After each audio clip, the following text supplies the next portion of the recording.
তারপরে নেক্সট মানে আপনাদের আইসিসি একটা বড় রোল দিয়েছে যেখানে আপনি franchise all over the world franchise কমিটির চেয়ারম্যান, সেখানে আপনার দেশের ফ্র্যাঞ্চাইজি নিয়েও তো আপনার অনেক কথা বলতে হবে বা আপনি অনেক গাইডলাইন দিবেন ওখানে, সেই জায়গাটা তো বিপিএলটা ভালো করে আয়োজন করাটা আরো বেশি চাপের। আমার রোলটা কি এটার ব্যাপারে কি আপনি ক্লিয়ার আছেন? বিভিন্ন দেশে যে ফ্র্যাঞ্চাইজি লিগ হয় সেটা সম্পর্কে আপনার একটা গাইডলাইন, যে জায়গাগুলো ঠিকভাবে হচ্ছে না ওই জিনিসটাকে তুলে ধরা। সেই জায়গাটাতে আপনার দেশের অবশ্যই কারণ আমার যদি দেশে যদি আমার ফ্র্যাঞ্চাইজি ক্রিকেট ঠিকভাবে যদি তৈরি না হয়, ওটাকে স্টপ করে আবার নতুন করে তৈরি করা is also a great message to my committee.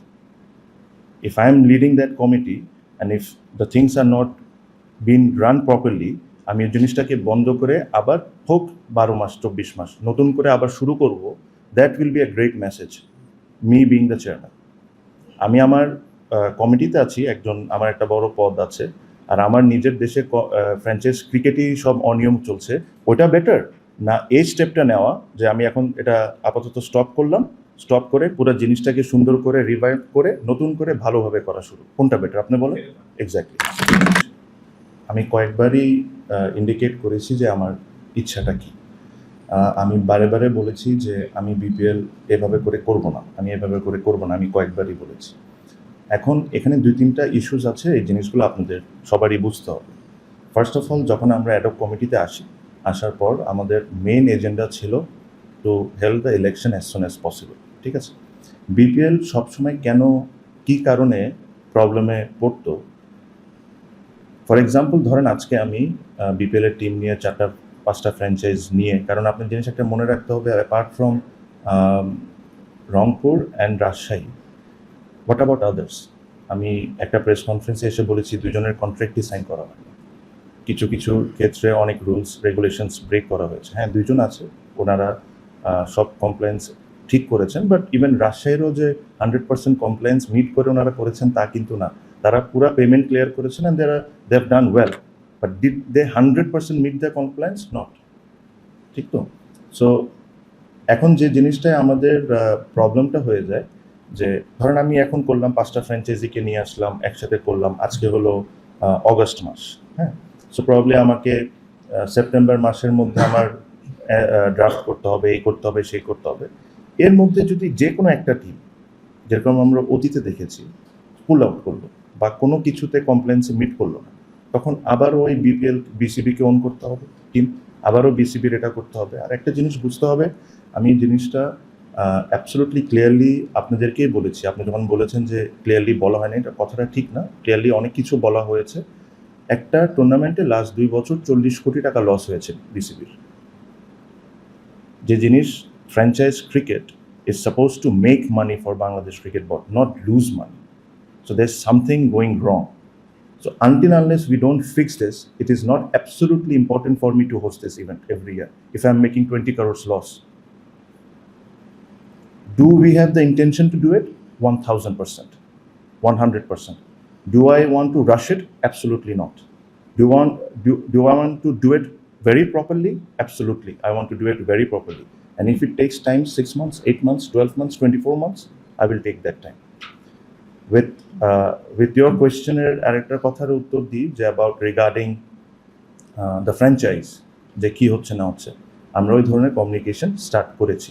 কারণ আমাদের কমিউনিকেশন স্টার্ট করার আগে যারা যারা ডিফল্ট করেছে ওই জিনিসগুলোকে আমাদের অনেক কিছু সেটেল করতে হয়, কিছু মিস পেমেন্ট ছিল, কিছু ব্যাঙ্ক গ্যারেন্টিজ ইস্যু ছিল, ওগুলো স্টেপ বাই স্টেপ এগুলো সবই করা হচ্ছে। প্রবলি যে ফ্র্যাঞ্চাইজগুলো আছে তাদেরকে হয়তো আমাদেরকে ডেকে নিয়ে এসে জিনিসটাকে পুরো এক্সপ্লেন করতে হবে। আমরা তো অফিসিয়ালি কোনো এখনও ডিক্লারেশন কোনো কিছু দিই নেই। সো পার্ট বাই পার্ট কোনো না কোনো প্রেস কনফারেন্সে কোনো না কোনো ইস্যুতে প্রত্যেকটা কথাকে কিন্তু বলা হয়েছে। সো আমি আবারও একই কথা বলবো, যে টুর্নামেন্ট আমার 20 কোটি টাকা লস হয়, যে টুর্নামেন্টে লাস্ট 2 বছরে 40 কোটি টাকা প্লাস মাইনাস লস হয়ে থাকে, আমার প্রায়োরিটি লিস্টে এই মুহূর্তে ওটা না। আমার জন্য প্রায়োরিটি লিস্ট হলো পুরো জিনিসটাকে ফিক্স করা, ঠিক করে যে জিনিসটা যদি বিসিবিকে প্রফিট মেকিং কেমনে করতে পারি ওইটাকে করে তারপরে জিনিসটাকে আগাম। না না, আমরা কোনো ডিল করছি না। আমরা we are working on formula, একটা জিনিস করছি। যখন আমি বলতে পারেন যে 60-70% মতো আমি অলমোস্ট একটা জিনিস অ্যাচিভ করে নিয়েছি, when I am ready to announce, আমি আপনাদেরকে অ্যানাউন্স করবো যে আমরা how we are trying to do, মানে আমাদের যে ডোমেস্টিক ক্যালেন্ডারটা আছে, ডোমেস্টিক ক্যালেন্ডারের আন্ডারে যে খেলাগুলো হয়, এটা আমরা কিভাবে করে নতুন করে এখন করতে যাচ্ছি। আই এম অলমোস্ট দেয়ার, মানে 60% পর্যন্ত আমি অ্যাচিভ করেছি, আরও কিছুটা অ্যাচিভ করা বাকি আছে, ওটা হয়ে গেলে সো যখন আমি এটা অ্যানাউন্স করবো, this will be something very different and very interesting. Sorry ভাই, এরা একটু আমার কোশ্চেন আছে।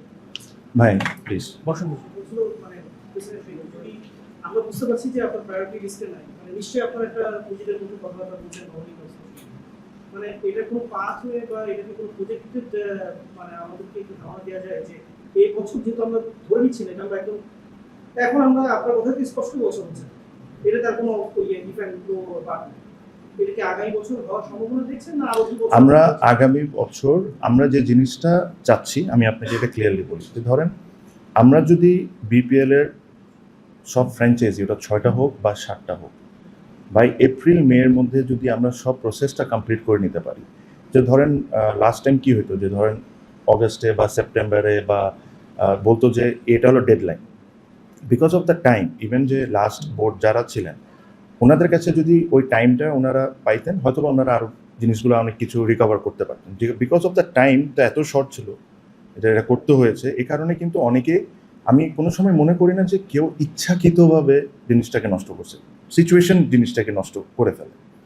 তো আমরা এনাফ টাইম নিয়ে যদি মে এপ্রিলের মধ্যে যদি আমরা সব ফ্র্যাঞ্চাইজ লক করতে পারি, সবার যে কমিটমেন্ট ফ্র্যাঞ্চাইজগুলোর ওগুলা যদি ফুলফিল করতে পারে, আর তারপরে যদি কেউ ডিফল্ট করে, I still have 3-4 months to find another franchise. আমি জিনিসটাকে এভাবে করে করতে চাই, so that BCB or Bangladesh cricket doesn't come under that again ওই একটা ঝামেলার মধ্যে। সো একটা সিস্টেম্যাটিক করে we will have every intention and we will try and do everything possible, এটা আমরা নেক্সট ইয়ার হোস্ট করতে পারি। কামিং ব্যাক টু বিপিএল, আমি কি এবছর হোস্ট করতে পারবো কি পারবো না, আমি যদি চাই আর আমি যদি ভালো করে ভেটিং না করি যে ফ্র্যাঞ্চাইজিগুলাকে, ওনারগুলাকে, আমি কালকে 5টা টিম দাঁড়া করে দিতে পারবো। But do you want me to do that? Absolutely not, ঠিক না? Do you want to see that মানে ক্রিকেটের মতো না হয়, যেটা নিয়ে অন্য কথা নিয়ে আমরা ব্যস্ত থাকি না? 5টা-6টা টিম আমি চাইলে কালকেও দাঁড়া করে দিতে পারি, বিক্রি করে দিতে পারি না, আমি এটা করবো না। কারণ আমার জন্য ইম্পর্টেন্ট হলো অ্যাবসলিউটলি ফেয়ার ক্রিকেট, যতটুকু সম্ভব সব কিছু মেনটেন করে dignity of Bangladesh cricket board remains, and then I am going to go forward. এটার জন্য যদি আপনাদের থেকে আমাকে 10টা ক্রিটিসিজমও শুনতে হয়, and I'm okay with it. I'm absolutely okay with it because I know what my intention is. Clear? সব ধরনের খেলার খবর পেতে সাবস্ক্রাইব করুন। সঙ্গে থাকুন খেলার পাতার।